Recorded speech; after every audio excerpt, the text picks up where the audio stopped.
কালকে তো তোমাদের বলেই দিয়েছিলাম যে আমাদের গ্রামে এখন 24 প্রহর কীর্তন চলবে কাজ থেকে। আর এখন 4 দিন হচ্ছে নিরামিষ পথ। আর নিরামিষ মানে সকাল থেকে শুরু হয়ে যায় সারা বাড়ির লোকের তোড়জোড়, কি হবে কি না। আজকে হবে মোচা, তাই বরমশাই নারকেল ছাড়াতে বসেছে। আর আমি এদিকে রান্নাঘরে একটুখানি কলাইয়ের ডাল ভিজিয়ে দিলাম। তারপর এদিকে শাশুড়ি মাকে বসিয়ে দিয়েছি মোচা ছাড়াতে। মোচা ছাড়ানো কিন্তু অনেক একটা বড় কাজ, অনেকক্ষণ সময় লাগে। তো মোচা ছাড়িয়ে কেটে এই যে নুন জলে ভিজিয়ে রেখে দিয়েছে। তো চলো, আমার ঘরের কাজবাজ সারা হয়ে গেছে, এরপর আমি চলে এসেছি রান্না করার জন্য। সব থেকে প্রথমে মোচাগুলো নিয়ে টুকরো করা আলু দিয়ে স্বাদ মতো নুন, অল্প একটু জল দিয়ে কিন্তু এটাকে সেদ্ধ হতে বসিয়ে দেবো। অনেক সময় ছোলার ডাল দিই, গোটা ছোলা দিই, আজ কিন্তু একদম অন্যরকম করে মোচা ঘন্ট করব।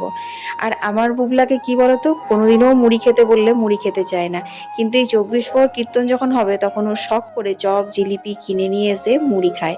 আমিও একটা জিলিপিটা খেয়ে দেখলাম, বেশ ভালো বানিয়েছে জানো। আমাদের পাড়ার ছেলেরাই দোকান করে হরি মন্দিরে। তোমাদের সাথে একদিন আমি হরি মন্দির শেয়ার করব, তোমাদেরকেও নিয়ে যাব আমাদের কীর্তন থানে।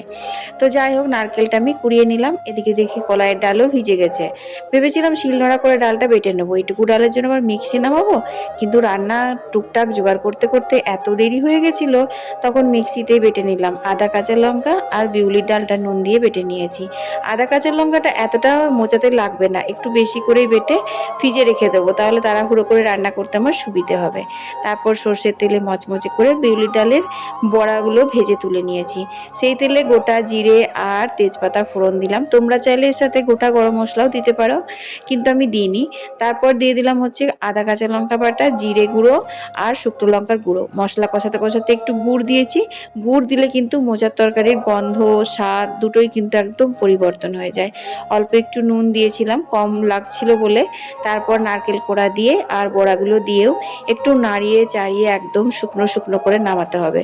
তারপর দেখো এখানে দিয়ে দিলাম স্পেশাল ঘি আর গরম মশলা। এই যে নামিয়ে নিয়েছি, ওপর থেকে একটু নারকেল কোড়া ছিটিয়ে দিলাম, দেখতে সুন্দর লাগবে বলে।